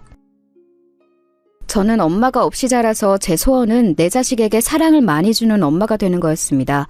학창시절에 엄마가 없다고 놀림을 받는 일도 적지 않았지만 그럴 때마다 상처를 받고 의기소침하진 않았어요. 그저 지나가는 과정이라고 생각했습니다. 힘들 때마다 오히려 공부에 매진했더니 성적도 높아서 나중에는 친구들이 저를 놀리지도 않았어요. 미영아, 그렇게 혼자 도서관에 남아서 제일 마지막까지 공부하더니 결국 대학에 합격했구나. 진짜 축하한다. 선생님은 미영이가 이렇게 좋은 대학에 입학할 줄 알았어. 높은 성적으로 서울에 있는 대학에도 합격했었어요. 슬프지만 우리 아빠가 벌어오는 돈은 많지 않았습니다. 이렇다 할 능력이 없어서 제대로 된 직장에 다니지 못했어요. 그저 공사장에 가서 막노동으로 하루 벌어 하루 먹고 사는 형태였습니다. 그런 아빠를 원망하거나 하지는 않았지만 등록금이 없어 결국 다니던 대학을 자퇴할 때는 눈물이 나왔어요. 미영아, 미안하다. 아빠가 우리 딸 대학에 힘들게 들어갔는데 그거 끝까지 다니게 하지도 못하고 너한테는 그냥 미안한 마음뿐이다. 아빠는 하늘에 있는 네 엄마 얼굴을 어떻게 보니? 저승에서 만나면 그저 미안하다고 또 빌어야지. 아빠 왜 울어? 울지 마. 나도 사실 속상하긴 해. 그래도 어쩔 수 없잖아. 우리가 돈이 없는데 내가 공부하겠다고 대학에 간 것부터가 사치였어. 빚도 많은데 돈을 벌 생각을 해야지 무슨 공부야. 대학을 돈 때문에 자퇴한 저는 바로 공장에 들어갔어요. 가발을 만드는 공장이었는데 몸이 매우 힘들었습니다. 그런데 몸이 힘드니까 머릿속으로 아무 생각을 하지 않아서 좋더라고요. 공장을 다니니 확실히 돈이 생겨서 빚도 차츰 갚아나갔어요. 아빠랑 먹고 싶은 음식도 많이는 아니어도 월급날이 되면 먹을 수 있었습니다. 그렇게 공장에서 일하며 청춘을 보내던 도중 과연 결혼할 수 있을지 의문이 들었어요. 당장 이렇게 아빠와 겨우 살아가는데 누가 나랑 결혼할지 궁금했습니다. 그런데 이런 생각도 사치였어요. 왜냐하면 아빠가 갑자기 암에 걸리셨거든요. 미영아, 아빠가 너한테 인생에서 빚진 게 너무 많다. 우리 미영이 어려서부터 엄마 없이 자라게 한 것도 미안한데 이렇게 아파서 병원비가 벌써 얼마니. 부모가 제대로 역할도 못 해줘서 너무 미안해. 아빠한테 만약 큰 수술이 필요하다고 하면 그냥 안 한다고 해. 아빠는 나 때문에 우리 딸이 힘들어하는 거 절대 못 참아. 그걸 말이라고 해? 내가 왜 이렇게 대학도 자퇴하고 공장에 들어가서 개같이 돈 버는데? 그거 다 아빠랑 행복하게 살려고 그러는 거잖아. 나한테 유일한 가족인 아빠랑 어떻게든 이 험한 세상 살아보려고 애쓰는 거 몰라? 도대체 왜 그런 말을 해? 아빠는 본인이 암에 걸려서 미안하다고 사과를 몇 번을 했는지 몰라요. 그런 아빠를 보며 참 속상했습니다. 왜 제 인생은 이런 건지 하늘의 원망도 많이 했어요. 그러다 저는 운명처럼 어떤 남자와 사랑에 빠지게 되었는데 그 남자는 아빠가 입원한 병원의 의사였어요. 아빠의 병을 간호할 사람을 찾지 못해서 제가 공장에 가는 시간이 아니면 무조건 병원에 갔거든요. 아까 아버님 기침하시던데 지금은 목 괜찮으세요? 따뜻한 물 많이 드시게 하세요. 그리고 가습기도 조금 더 큰 걸로 쓰는 게 좋아 보여서. 여기요. 이거 제가 가지고 있던 건데 지금 쓸 일이 없어서 드릴게요. 아버님 쾌차하시길 진심으로 바래요. 아, 감사합니다. 가습기 고마워요. 감사하게 받을게요. 매번 이렇게 담당도 아닌데 챙겨주셔서 진심으로 감사드려요. 저 없을 때도 아빠 많이 보러 오신다고 들었어요. 우리 아빠를 이렇게 신경 써주시다니 제가 몸둘 바를 모르겠어요. 그 의사는 아예 다른 병동에서 일하는 사람이었는데 유독 우리 아빠와 저에게 관심을 표현했습니다. 시간이 지나며 그 관심은 저한테 가진 호감에서 비롯된 거라는 것을 저도 알게 되었죠. 그러면서 의사는 저에게 적극적으로 다가오기 시작했습니다. 가정 형편이 안 좋아 연애하고는 담쌓고 살던 저라 참 얼떨떨했어요. 친구도 없고 오로지 제 인생에서 아빠밖에 없던 시절이라 그런 의사의 존재가 참 고마웠습니다. 조심스럽고 진지하게 시작한 의사와의 관계는 제 인생에 많은 영향을 끼쳤어요. 제가 일하느라 병원에 오지 않으면 의사가 대신해서 아빠를 돌봐주었습니다. 저는 아빠한테 진심으로 대하는 모습을 보며 마음을 완전히 의지하게 되었어요. 그렇게 제가 의사와 한 번에 결혼에 성공했으면 이 사연을 제보하지도 않았을 거예요. 남자가 저에게 진지하게 결혼하자고 얘기한 바로 며칠 뒤 어떤 아줌마가 저를 찾아왔어요. 병동에서 아빠의 간호를 하고 있는데 누가 찾아와서 제 머리채를 잡았습니다. 아빠가 다행히 잠을 자고 있던 상태라 머리가 잡힌 채로 아줌마를 복도로 꺼내왔어요. 누구세요? 갑자기 들어오셔서 이러면 어떡해요? 아줌마! 이게 무슨 짓이에요? 경찰 부를 거예요? 야, 이년아, 경찰? 불러! 네가 우리 아들 꼬셨지? 어디서 우리 아들하고 결혼할 생각을 해? 집안도 근본도 없는 주제. 우리 아들이 뭐가 부족해서 너 같은 애랑 결혼해? 너 당장 내 아들한테서 떨어져. 대학도 안 나오고 공장 다니는 년이 감히 의사랑 결혼하려고 꼬리를 쳐? 미쳤어? 미쳤냐고? 바로 그 사람은 제가 결혼을 약속한 남자의 엄마였어요. 복도가 울리도록 쩌렁쩌렁하게 소리를 질러서 지나가는 환자와 간호사들이 다 쳐다보았습니다. 선생님, 여기서 이러시면 안 돼요. 지금 안정을 취해야 하는 환자도 많고 다른 곳에 가서 얘기해 주시겠어요? 학생! 이 손님 데리고 다른 곳으로 가서 얘기하고 와요. 이거 놔요! 야, 네가 입이 있으면 말을 해봐.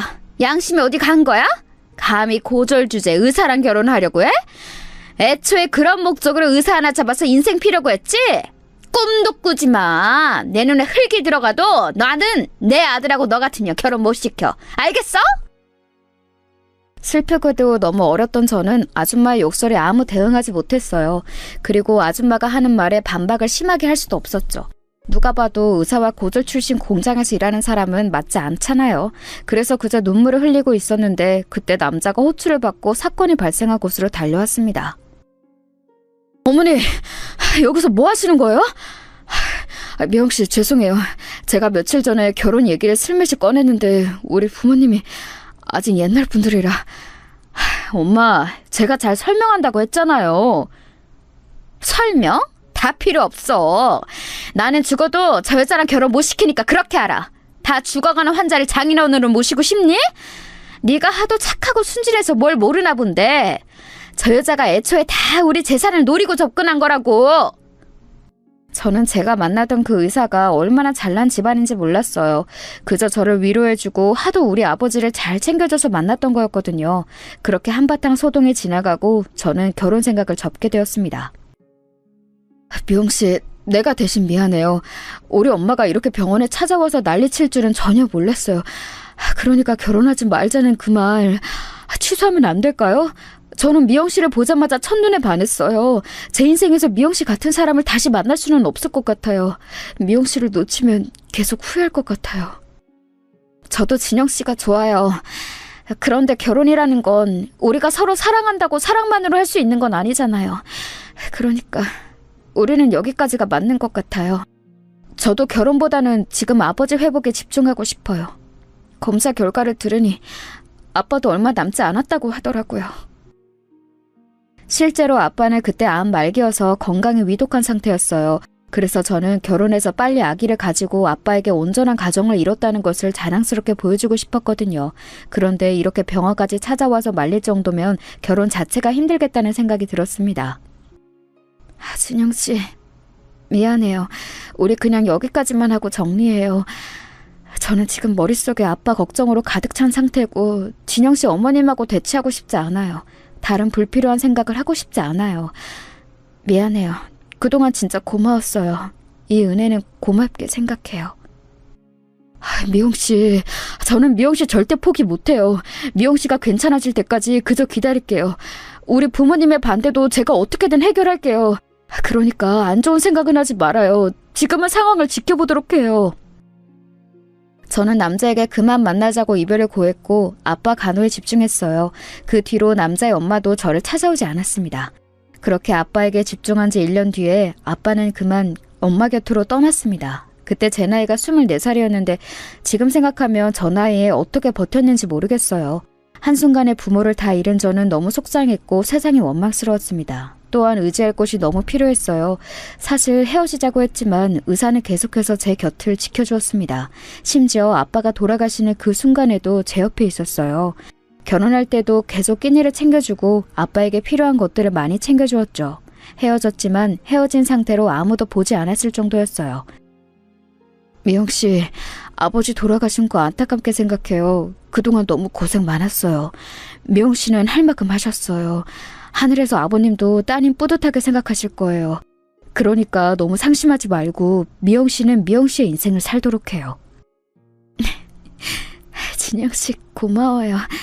안 그래도 요즘 의지할 곳이 절실한데 이렇게 저를 생각해 주다니 감동이에요. 제가 힘들 때마다 제 옆에서 누구보다 힘이 되는 존재라 얼마나 고마운지 몰라요. 저는 그렇게 의사와 다시 만나게 되었어요. 부모님이 없이 혼자 남겨진 저한테 저 남자는 제 구원자였습니다. 그렇게 시작된 연애는 참 행복했어요. 둘이 있으며 세상을 다 가진 기분이 들었습니다. 하지만 동시에 결혼 생각을 시작하며 속이 갑갑했어요. 시부모님의 반대를 어떻게 해결할지 걱정되었죠. 미영 씨가 무엇을 걱정하는지 알아요. 하지만 우리 서로를 누구보다 사랑하잖아요. 그러니까 아무리 부모님이 반대해도 우리 물러서지 말아요. 우리의 사랑은 누구보다 견고하잖아요. 제가 결혼 얘기가 나오면 표정이 어두워지니 의사는 그런 저를 안심시켰어요. 그때 저는 아빠와 살던 단칸방에서 살던 때였고 공장은 그만둔 상태였습니다. 아빠가 죽은 뒤로 자꾸 다른 생각이 나서 일에 집중할 수가 없었거든요. 미영 씨, 저와 결혼해서 집에서 아이를 키우며 사는 것은 어때요? 저는 예전부터 제 아내가 따뜻한 저녁밥을 하고 기다리는 것을 바랬어요. 미영 씨라면 현명하고 다정하니까 제가 원하던 아내의 역할을 잘 해낼 것 같아요. 저도 미영 씨가 그렇게 바라던 남편에 걸맞게 행동할게요. 제가 걱정할 때마다 남자는 확신을 주었습니다. 그래서 물러설 곳도 없이 저는 시댁에 인사를 가게 되었어요. 그런데 여러분, 저는 처음 인사 간 날 시댁 안으로 들어갈 수도 없었습니다. 여기가 어디라고 저 천한년이 찾아와? 우리 집에 만만해? 감히 고졸에다 직업도 없으면서 친정도 없는 주제에 의사 집안에 빌붙을 생각을 해? 내가 절대 안 된다고 몇 번을 말했냐? 당장 돌아가. 내 아들한테서 떨어져! 시어머니는 급기야 집안에서 소금을 가져와서 저에게 뿌리기 시작했습니다. 너무 모욕적이었지만 그때는 물러설 생각이 없었어요. 저한테 이 남자는 이미 제 전부였거든요. 엄마 그만해요. 저는 미영 씨가 아니라면 결혼하고 싶지 않아요. 제 운명의 상대를 만났다고 했잖아요. 도대체 언제까지 이러실 거예요? 그렇게 엄마가 사랑하는 아들이 결혼하고 싶은 상대를 드디어 만났는데 제발 허락해주세요. 내 아들을 어떻게 홀렸길래 우리 착한 아들이 이렇게 나오니? 내 아들이 어떤 자식인 줄 알아? 무려 3대 독자라고. 너 같은 애가 건들 사람이 아니야. 양심이 어디 있는 거야? 내 아들하고 결혼할 여자가 한 트럭이야. 어머니, 제가 잘할게요. 저 진짜 어머님이 원하시면 대학도 다시 입학할게요. 저 고졸이지만 입학은 명문대에 입학했었어요. 돈도 결혼 허락만 해주시면 공장에 다녀서 많이 벌게요. 실망시키지 않도록 최선을 다할게요. 제발 허락해주세요. 듣기 싫다. 당장 내 집에서 꺼져. 여보, 경찰 불러. 말이 안 통하네. 시어머니는 생각보다 반대가 정말 심하셨어요. 결혼 허락을 받으려고 얼마나 애를 썼는지 모릅니다. 그때는 이 남자가 아니라면 제 인생에 결혼과 사랑은 없을 거라 생각했어요. 그래서 어머니가 반대할수록 남자와 저는 더 가까워졌습니다. 이 고난만 버티면 모든 것이 우리 뜻대로 될 것 같았어요. 결국 1년 동안의 결혼 허락 기간이 지나고 남자와 저는 결혼할 수 있었습니다. 그 비결은 바로 남자가 호기롭게 부모님에게 말했어요.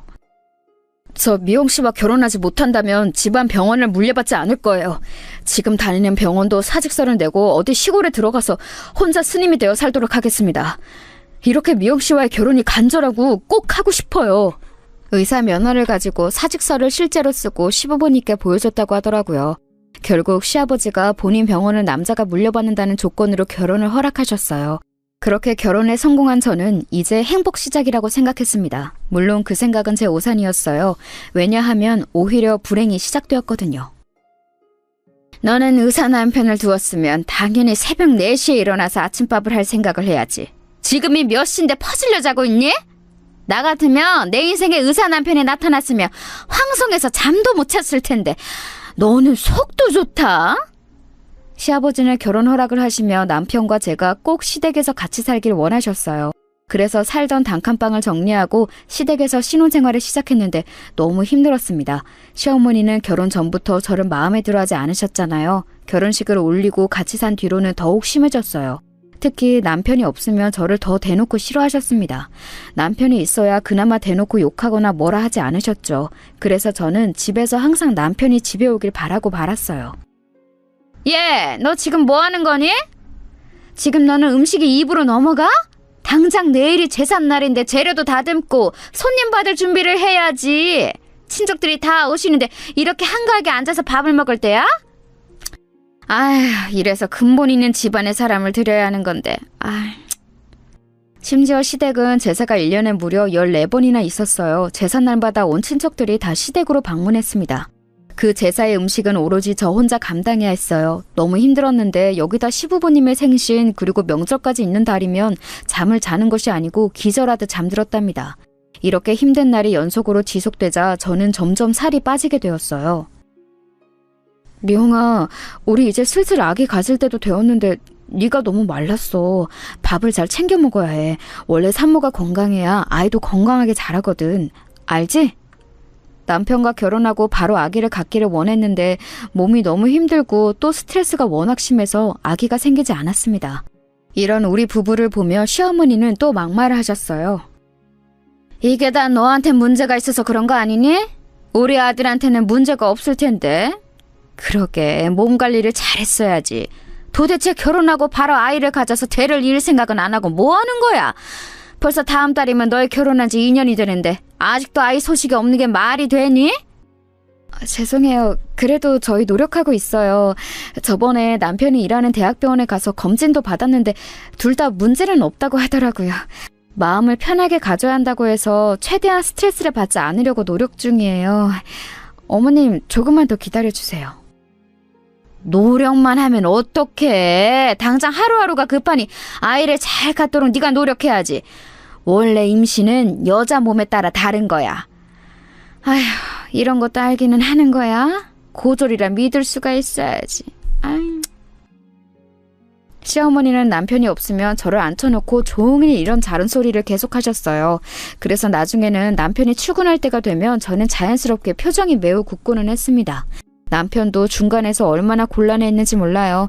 당당하게 맞서고 싶어도 현실적으로 시부모님에게 지원을 많이 받고 있었고 남편이 시아버지 병원을 물려받을 예정이라 심하게 반발할 수도 없었답니다. 그러던 어느 날 드디어 그렇게 바랬던 임신을 하게 되었어요. 그래, 수고 많았다. 우리한테도 드디어 손주가 생기는구나. 친구 녀석들이 손주 자랑을 할 때마다 얼마나 부러우는지 몰라.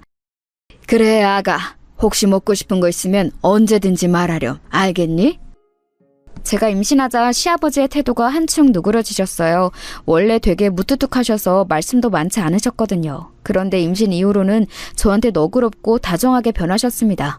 그런데 이런 시아버지를 보고 시어머니는 제가 더 싫어졌나 보더라고요. 아유, 걸리적거려. 괜히 여기서 알짱거리지 말고 저리 가. 너 그리고 내가 화장실 청소 아까 하라고 했는데 안 했지? 임신했다고 집안일 안 할 생각은 하지도 마. 알겠어? 어째 임신 이후로 시어머니 행패는 날이 갈수록 더 심해졌어요. 그렇게 임신하라고 할 때는 언제고 저를 더 괴롭혔습니다. 나중에는 시어머니의 목소리만 들어도 깜짝 놀라고 손발이 떨릴 정도가 되었어요.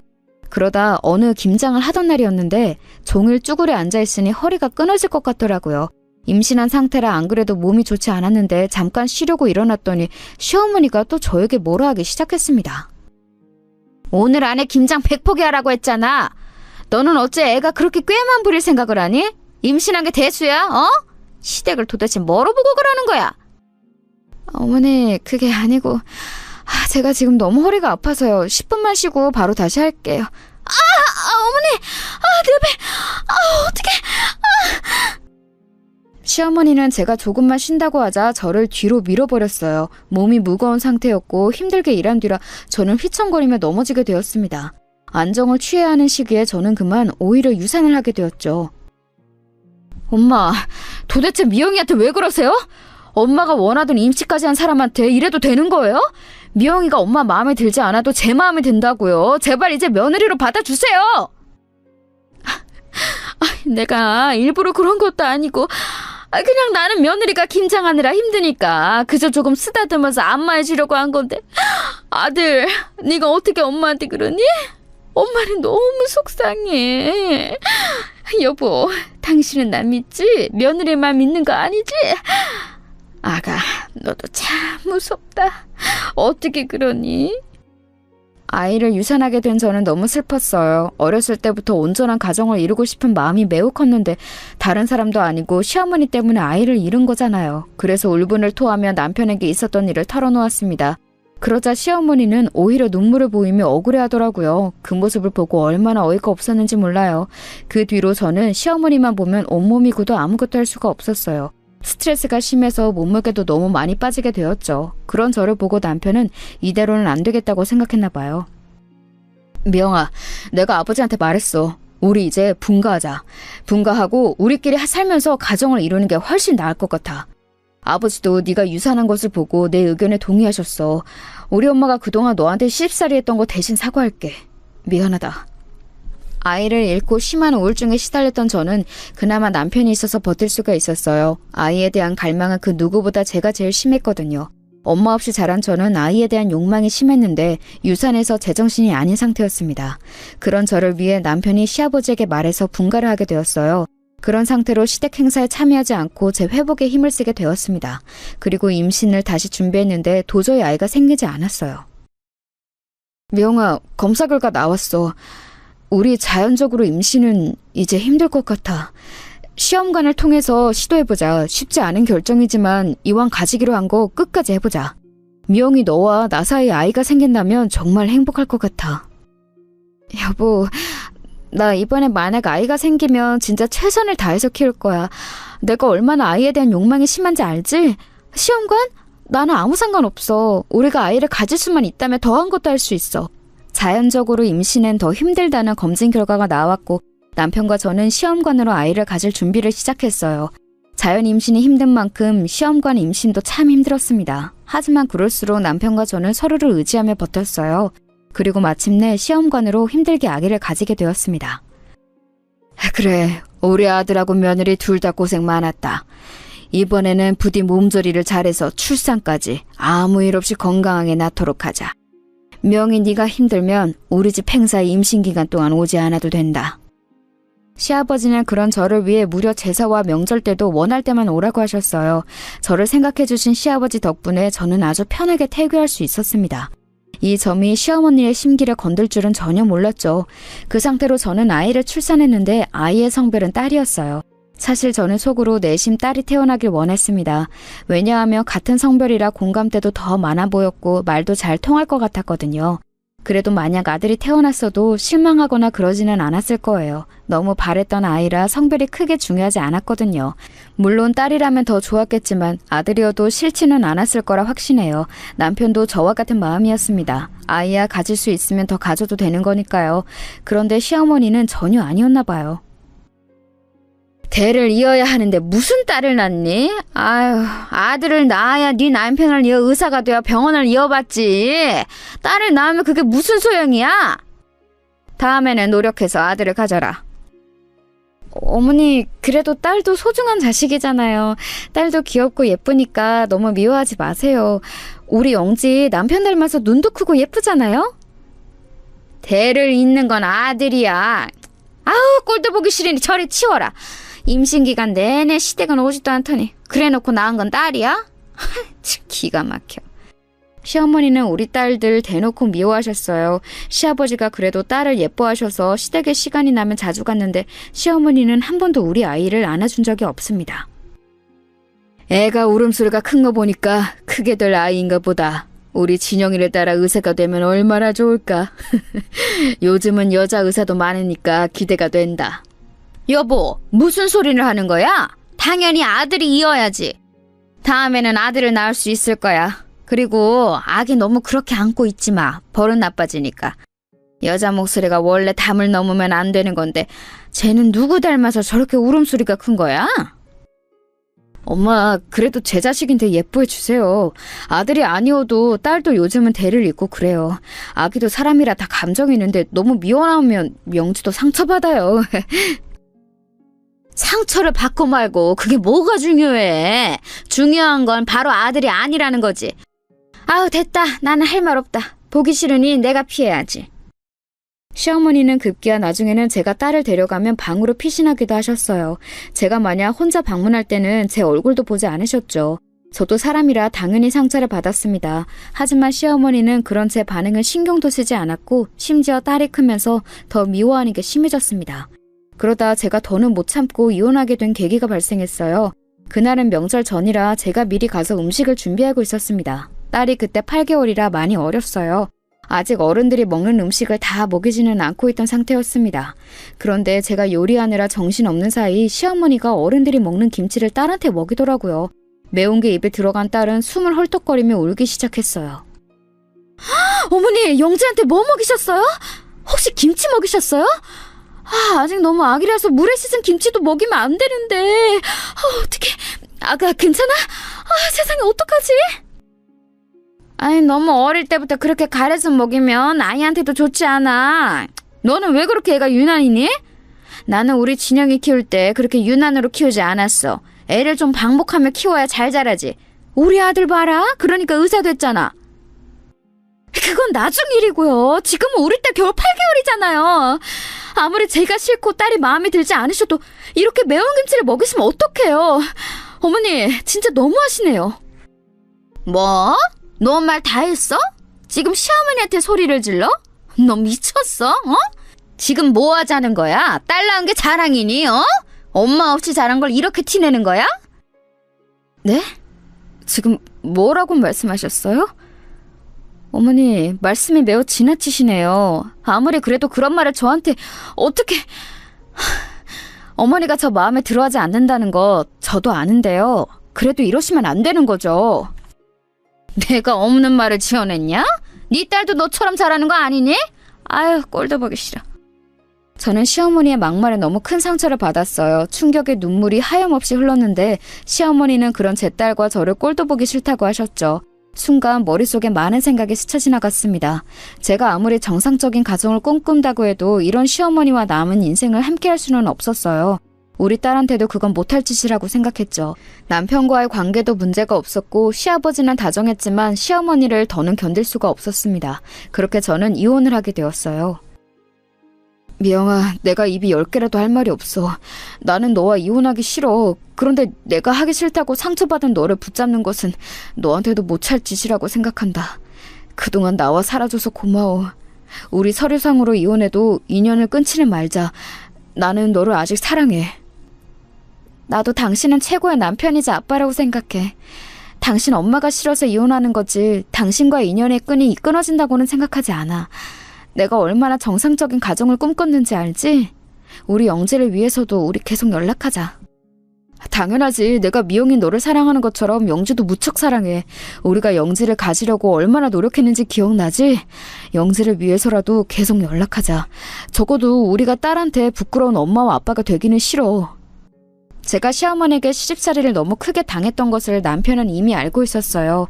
그래서 저를 미안해서 붙잡지 못한다고 했죠. 남편도 저도 딸을 가지려고 노력을 했었기에 연락을 끊지는 않았습니다. 실제로 이혼하고 제가 딸과 같이 살 수 있도록 아파트도 얻어주었어요. 여보, 고마워. 앞으로 영지 키우면서 나도 자립할 수 있도록 노력할게. 당신은 진짜 어머니만 아니었으면 내가 절대 이혼하지 않았을 거야. 아니야, 우리 엄마는 내가 어렸을 때부터 유난히 심했어. 그리고 미영아, 나는 네가 일하지 않았으면 좋겠어. 내가 돈을 충분히 줄 수 있으니까 영지를 위해서라도 집에서 편하게 있어. 너는 항상 엄마의 손길을 원했잖아. 정말 그래도 될까? 그럼 나중에 영지가 학교에 가서 내가 시간이 생길 때까지는 고맙게 도움을 받을게. 실제로 남편은 월마다 돈도 넉넉하게 보내주었어요. 시간이 나면 집에 와서 영지와 놀아주고 여행도 같이 다녔습니다. 이혼하며 연락처를 아예 바꿔서 시어머니와 연락은 더하지 않았습니다. 오히려 시부모님과 연락은 안 하고 남편과 있는 시간이 늘어나서 사이는 더 좋아졌어요. 우리가 낳았지만 진짜 우리 영재 천재 아니야? 내 새끼인데 너무 똑똑하고 사랑스러워. 내가 매일 같이 있지 못해줘서 미안해. 나중에 시간이 많이 흐르면 그때 우리 다시 합치자. 그리고 영지 키우면서 필요한 게 있으면 언제든지 말해. 그렇게 남편과 저는 틈만 나면 만나서 같이 영지를 키웠어요. 우리 딸은 제 인생에 있어 가장 큰 축복이었습니다. 만약 영지가 없었으면 저는 정상적인 삶을 살 수 없었을 거예요. 아이가 저한테 미친 영향은 그 정도로 엄청났어요. 엄마, 나 오늘 학교에서 1등해서 상장 받았어. 선생님이 잘했다고 칭찬해줬어. 너무 기뻐서 받자마자 엄마한테 보여주려고 가져왔어.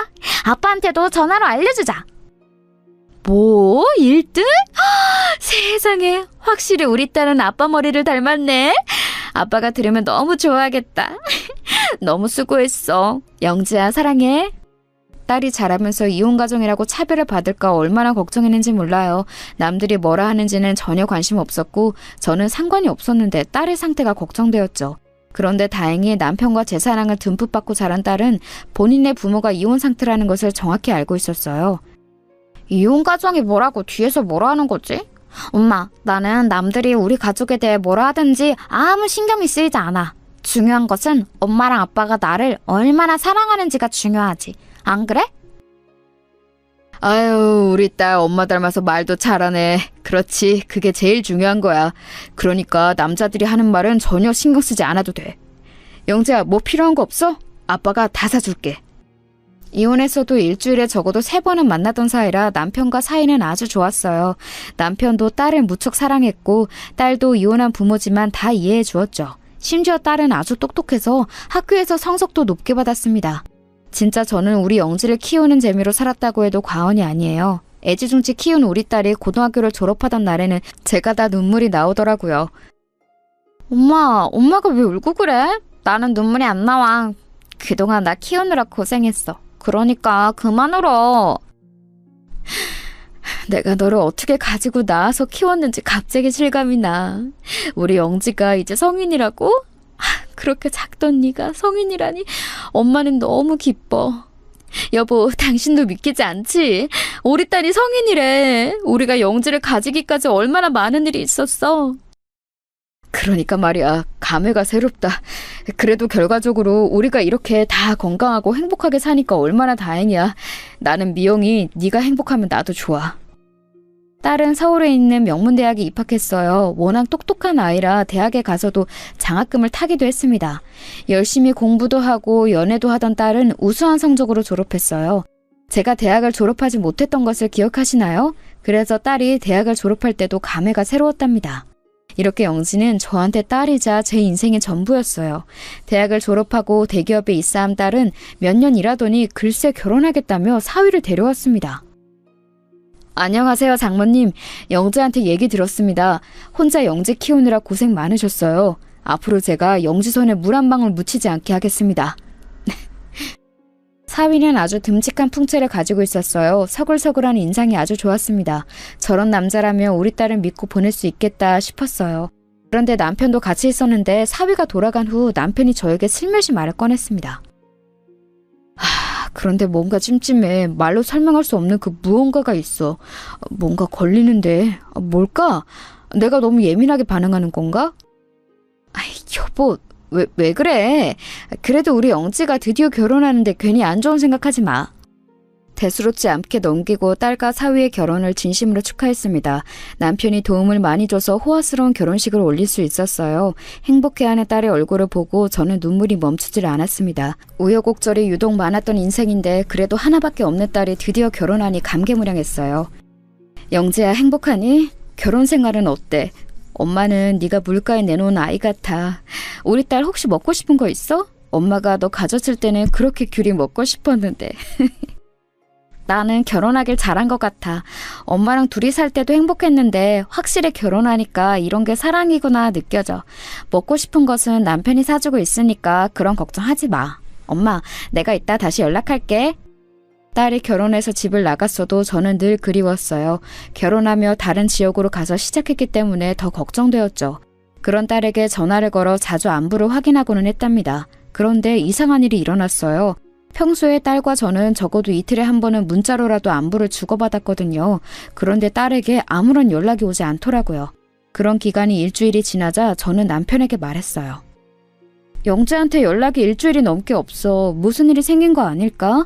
원래 이렇게 연락이 안 되던 애가 아닌데. 사위한테 연락해볼까? 그래? 내가 전화해볼게. 이상하다. 그러고 보니 나에게도 딱히 연락이 없네. 원래 영지가 나한테 먼저 연락을 자주 했었거든. 남편과 저는 이상함을 눈치채고 사위에게 연락했더니 대수롭지 않게 받더라고요. 아, 영지요? 아마 집에 있을 거예요. 제가 연락하라고 할게요. 장모님 걱정하셨군요. 너무 걱정하지 마세요. 사회에 연락을 받고 종일 딸의 연락을 기다렸는데 아무리 기다려도 연락이 오지 않았어요. 남편과 저는 진지하게 경찰에 신고할까 고민했습니다. 여보, 아니야. 일단 신고하기 전에 사위 회사에 가보자. 사위 얼굴을 보면 우리가 눈치챌 수 있을 거야. 남편의 말을 듣고 저는 남편과 같이 사위의 회사에 찾아갔습니다. 사위는 우리 부부를 보고 활짝 웃으며 반겼어요. 그 모습을 보고 내심 속으로 긴장을 풀게 되었습니다. 우리 영지가 도통 연락이 되질 않아. 저번에 자네가 말한 대로 연락을 계속 기다렸는데 안 오더라고. 찾아갈까 생각했지만 사돈댁과 같이 사니까 그럴 수도 없고. 그런데 우리 딸이 걱정이 돼가지고 이렇게 찾아왔어. 일하는데 방해해서 미안하네. 아니에요, 장모님. 저는 이해합니다. 그리고 사실 제가 일부러 말하지 않았던 사실이 있어요. 장인어른 장모님, 사실 영지가 많이 아파요. 그래서 미국에 요양 보냈어요. 영지가 절대 부모님께 알리지 말라고 해서 끝까지 비밀로 하려고 했는데. 뭐라고? 그게 무슨 말인가? 아니, 우리 영지가 어디가 아파? 자세히 말해보게. 나는 처음 듣는 내용이야. 큰 병원에서 검진했는데 영지의 몸에 악성 종양이 있다고 하더라고요. 그래서 영지가 의사인 아빠에게 알리기 싫다며 미국으로 갔어요. 영지, 그래도 내년에 다시 한국에 올 거니까 조금만 기다려주세요. 급기야 사위는 얼굴을 손에 묻고 오열하기 시작했어요. 저는 너무 놀라 사실이 믿기지 않았습니다. 우리 딸이 아픈지도 모르고 저는 연락을 기다렸던 거였어요. 그렇게 남편과 사위의 회사를 나오는데 그 순간이었습니다. 여보, 이상해. 아무리 생각해도 이건 말이 되지 않아. 내가 지금 병원을 운영하고 우리 아버지도 병원장이었잖아. 영지 우리 병원에서 최첨단으로 건강검진을 매년 받아. 아무 이상이 없었는데 결혼하고 갑자기 악성종양? 내가 아까 병명을 물어봤는데 대답하지 못했어. 이건 분명 우리 딸에게 무슨 문제가 있는 거야. 뭐? 그러면 어떡해? 우리 영지 어떡해? 경찰에 신고해야 할까? 아니, 그건 너무 섣부른 선택이야. 일단 우리끼리 해결하자. 그래야 오히려 우리 딸의 안전을 보장받을 수 있어. 여보, 좋은 생각이 났어. 우리가 사돈댁에 불시에 방문해서 카메라를 설치하는 거야. 남편과 저는 더는 지체하지 못한다고 판단했어요. 그래서 소형 카메라를 구입해서 무작정 사돈댁을 방문했습니다. 어머, 여긴 어쩐 일이세요? 잠시만요. 집이 더러워서요. 조금만 기다리세요. 금방 열어드릴게요. 사돈은 우리를 보자 심하게 당황했어요. 연락도 없이 불쑥 찾아가는 행동이 예의가 없다는 것을 알고 있었지만 그때는 그런 게 신경이 쓰이지도 않았습니다. 20분 정도 기다린 후에 사돈댁으로 들어갔더니 우리 딸의 흔적은 보이지 않았어요. 제가 사돈과 얘기하는 사이 남편은 몰래 잘 보이는 곳에 카메라를 설치했습니다. 그리고 여러분, 믿을 수 없는 일이 일어났어요. 남편과 저는 그날 밤 바로 우리 집으로 와서 노트북에 카메라 원격 조정하고 지켜봤습니다. 그런데 노트북으로 보이는 화면을 보고 저는 너무 놀라서 말을 할 수가 없었어요. 야, 너희 부모 오늘 왔다 갔던 거 알지? 적당히 네가 아파서 외국 갔다고 했으니까 나중에 연락 오면 그렇게 말해. 알겠어? 빨리 청소하고 빨래하라고. 화장실 청소 안 해? 아까 회사로 찾아와서 얼마나 놀라는지 몰라. 장인어른은 의사라더니 그렇게 시간이 많나? 전현하고 최대한 연락 못하게 해. 엄마가 잘 감시하란 말이야. 나중에 우리가 그 병원 구워 삶아서 차치한 다음 팽하자고. 좋아. 돈이 역시 최고야. 그렇지? 우리 똑똑한 아들 덕분에 엄마가 인생 피게 생겼다. 사돈과 사위는 우리 딸에게 서슴없이 욕설과 더불어 막말을 내뱉었습니다. 우리 딸은 기가 팍 죽어서 집안일을 하녀처럼 하고 있었어요. 제가 이혼한 이유가 시어머니의 못된 시집살이 때문이었잖아요. 그래서 그 광경을 보고 저와 남편은 이를 갈며 바로 우리 딸을 구하러 사돈댁으로 쳐들어갔습니다. 남편을 보니 손에는 망치가 들려 있었죠. 우리가 문을 쾅쾅 두드리자 분명히 안에 있으면서 인기척을 내지 않더라고요. 이 망할 놈들아, 문 열어! 내 딸 데리고 안에 있는 거 다 알아. 안 열어? 경찰에 신고하기 전에 문 열어! 자식을 구하기 위해 부모는 어떠한 짓도 할 수 있다는 것을 저는 그때 알게 되었어요. 남편은 현관문을 망치로 내리찍어서 문을 열고 들어갔습니다. 엄마, 아빠! 나는 엄마야 아빠가 나 보러 올 줄 알았어. 나 살려줘. 보고 싶었어. 딸은 우리 부부의 얼굴을 보자마자 눈물을 터뜨렸어요. 제가 우리 영지와 함께 눈물을 흘리는 동안 남편은 말 그대로 사돈의 집을 때려 부수기 시작했습니다. 아니 잠시만요. 이거 뭐하는 짓이에요? 장인어른 일단 진정하시고 제 말 들으세요. 누가 당신 장인어른이야? 됐어 이 사람아, 비켜! 이 망할 놈들이 감히 내 딸을 괴롭혀? 당신들 각오해. 남편은 온갖 사돈의 집안 살림을 다 때려 부쉈습니다. 저도 지켜보는 것만으로도 얼마나 뿌듯하고 통쾌했는지 몰라요. 말리는 사위와 사돈에게 저는 말했습니다. 당신들 이거 사기 결혼이야. 우리 남편 의사인 거 알지? 카메라에 다 녹화되어 있으니까 각오해. 알겠어? 이 집도 우리 남편이 사준 집이잖아. 결혼 전에 그렇게 잘 보이려고 하더니 다 이런 속셈이 있었어? 아이고 잠시만요. 우리 무슨 오해가 있었던 것 같은데 그게 아니고 아이고 우리가 일부러 그런 게 아니고 오늘만 그랬던 건데. 됐어 꺼져. 우리가 이제껏 지원해줬던 거 다 뱉어내. 남편과 저는 하나밖에 없는 우리 딸의 결혼을 위해 많은 돈을 썼거든요. 실제로 사돈과 같이 사는 그 집도 우리 남편이 해준 거였어요. 작정하고 사기 결혼을 한 저 망할 놈의 집안을 용서할 수 없었습니다. 결국 그렇게 집에 있는 모든 것들을 망치로 부수니 마음이 편안했어요. 엄마랑 아빠가 날 구해주지 않았으면 나는 핸드폰도 없이 계속 집안일만 하며 잡혀 있었을 거야. 진심으로 고마워. 역시 가족이 최고야, 그렇지?